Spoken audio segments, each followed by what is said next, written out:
Alright guys, so this is kind of a video I don't want to be making right now, but I figured we have to. You guys deserve to know. But you know, unfortunate things happen all the time when you're dealing with big monster fish. Well, I'm going to take you today and show you something that happened.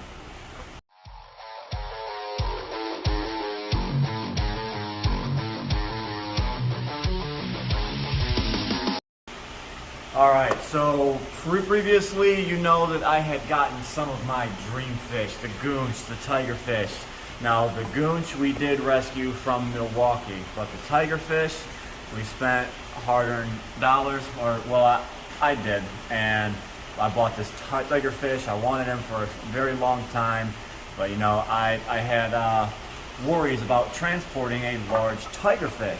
And although the transport went well, some things don't always work out. But I just wanted to, you know, get a few things out the way first. But come on in here.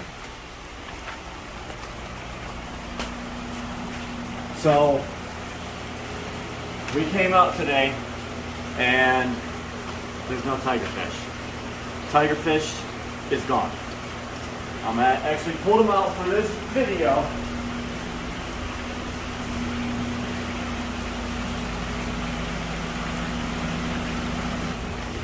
Alright, I'm going to go ahead and take him outside to the light so you guys can get a full effect on him.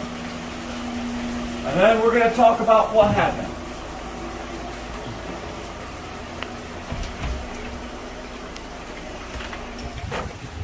Alright, so there he goes. He looks to be about 2 foot or so. But you know, like I said, there's really nothing wrong with him. He frayed his fins a little bit from the move. But there's no bites on his side. I mean, he looks perfectly. None of his fins are bit, and he wasn't like picked on by any fish. He looks perfectly healthy, but like I said, when you are transporting these things, the larger they get, the more that they stress out and transport, and they can ultimately just die. Not only stress, but like pairs, you cannot transport them. They will die instantly. Yeah. Not to stress the skittishness. They get very skittish and timid. Yeah. And then they get high strung, and next thing you know, I mean, he did not, you can pick him up. Let me see him on the side right here.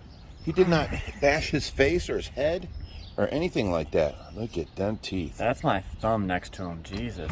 They're sharp too. Wow, look at them teeth. Now keep them up here. And then you can see on the side here, the top fin is good. The back fin, it's a little bit frayed. But that's to be expected. There's no bite marks. There's no... He ain't missing no bottom fin. He ain't nothing. He just woke up and he was dead. All right, so there goes that. He is just over 24 inches. So we were right on the mark with that. But, you know, this is a very sad day. Kind of money just down the drain. But, you know, this is a good teaching experience. It's not only money down the drain. It's on our hands that this beautiful, majestic monster fish now died. You know, we thought this was a good educational experience because, you know, you buy these things at 3 inches and you don't really think about transporting them when they're bigger and they outgrow your tank, because they ultimately will. Not everyone has a 50,000 gallon pond that they can just toss this thing into. Now, we thought with us, you know, being semi-professional and a lot of years of experience, we thought that we could bring this fish here and we could ultimately have him in the pond for years to come. And sometimes it just does not work out like that. And you know, accidents do happen, but I believe this was just from stress from moving them. We can't think of no other reason. Now, if there was like big damages or bite marks on his side, then yeah, that was dumb of us to put him in with fish that might be able to, you know, mess with him. But he's got no bite marks. He just sat there and then he just stopped moving and then he was dead. So this is completely on my hands. I decided to buy the fish, decided to bring them here. We took the chance, although we used the big giant tub, lots of air, lots of water movement. Took the precautions we could. We did the best we could to transport them. Ultimately, the move went well, but the stress from the move did take care of them and ended up, you know, to his unfortunate death. But, you know, I don't know. This is just sad to talk about. I don't know. But, you know, I'm not making no excuses. This is on us. I just hope that you guys can learn from our mistakes. That, you know, these fish should not really be in the hobby. They are awesome fish, but you have to think of, you know, the long run. You have to be prepared for it and know that you can't really move a 2-foot tiger fish. You're going to ultimately end up with this. You know, that the smaller that they are, the easier they are to transport. So when you buy them, be ready for the long haul and have a big tank so they never get moved. Yep. I'm not telling you not to buy them. I'm just telling you to be prepared and think about the long run. And to think ahead. And look at it this way. Jeremy Wade caught that one. And he couldn't put it back because it was dying just from the stress of being caught on the fishing line. Yep. Now, how many other fish, you know, gets caught and released and they're fine? Yep. These big fish are skittish and you know, it's the nervousness of them. They die just from being frail. So yeah, we just wanted to share this information with you guys. It is sad, but we decided you guys did deserve to know, and we're putting this video out just for you guys. So yeah, no, you don't understand. And Josh, I was so excited about this fish too.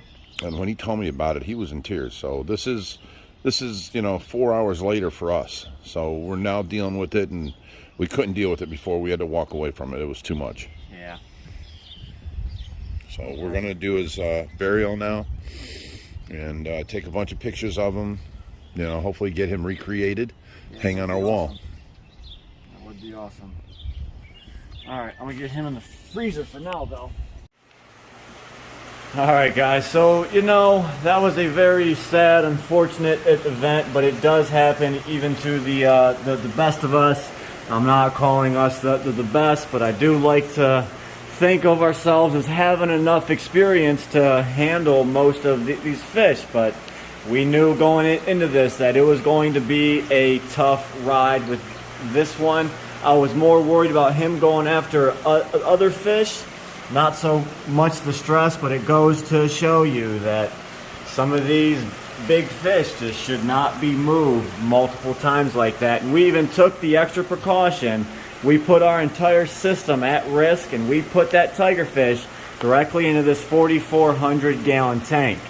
So we were prepared. We had medication on standby just in case we had to treat all 100,000 gallons, or we could have shut off just the 4,400.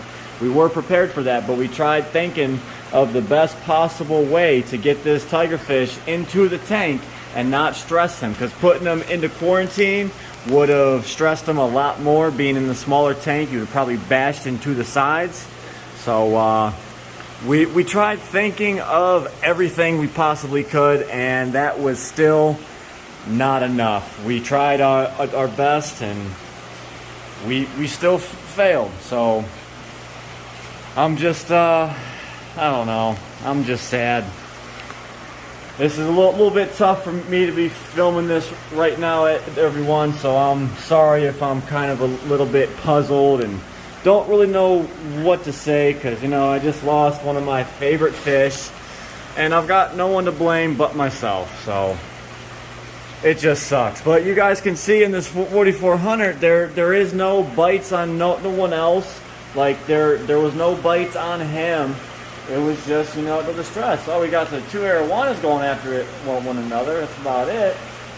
But yeah, it sucks, because you know what? He was going to go out here in the monster pond eventually, and that was going to be a sight to see. I couldn't wait to see that guy, you know, 4 foot long, swimming around in here. You know, might have even scared me into getting it into this pond. All right, but we did. We got the light packs back on this 3,000 gallon tank. So, all right. So now that the tiger fish is gone, we do still have one of my other dream fish over here, the goonch. He is doing great. So he's got probably another week and a half in quarantine or so, and then we will be setting his tank up. So I always try and find, you know, the silver lining at any bad situation.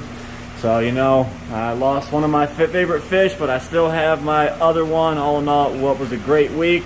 You live and you learn. But you know what? We've got someone over here that's looking a lot better. I don't normally do a video update, but we're not going to do that right now. So we're just going to give you guys a short little update. There goes Hubert's shell. Look at all that skin coming in. He's just got that little tiny area right there. And this stuff is starting to heal up as well. So this is all closing in here. So he is doing much, much better. Look at him, cute little guy. He wants food. He is a little camera hog, that is for sure.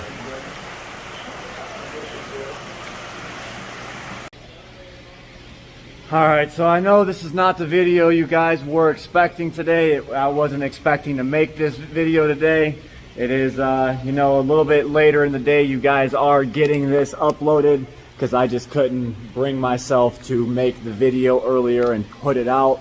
It is a little bit hard for me, so I hope you guys understand. Not gonna do the normal outro here. This is not a happy, fun video. It is saddening, but I will see you guys in the next video. Stay fishy, my friends.